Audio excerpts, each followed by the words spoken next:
Tourism accounts for almost 10% of Australia's exports and employs over 500,000 people. So what happens when we can no longer depend on this tourism? The effect of lower demand is not only felt on those directly in the industry, but those surrounding it as well. Businesses such as cafes, restaurants and bars who capitalise on this local demand will face large profit losses and as a result will have to cut staff. Indirectly, the suppliers for these businesses will also face large revenue losses. This loss of unemployment will heavily impact those in local areas, as other employment opportunities may not be available in a global pandemic. A local area that is dependent on tourism will have a hard time finding other revenue streams quickly, as there most likely is no other alternative for immediate revenue. The current situation we found ourselves in is not just a short one-month effect.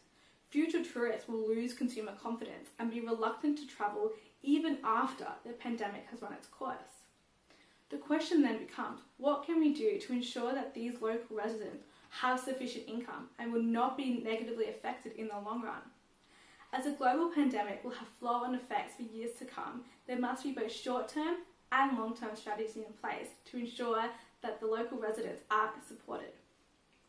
These businesses and individuals must be provided substitutes for their lost profit and income so that the government does not face a potential poverty crisis.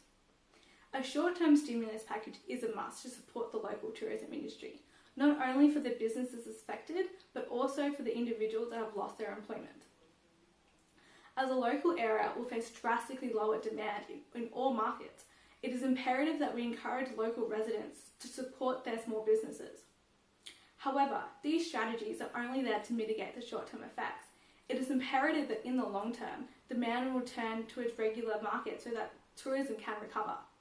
The long-term strategy will mainly evolve around promotional advertising campaigns that will encourage consumer confidence back into the tourism market. Depending on how long this pandemic lasts, the stimulus package will have to be in place until the market shows signs of recovery. These are tough times for everyone, and no one is completely unaffected, so it is ever so important that in this situation we support one another so that we can outlast this pandemic.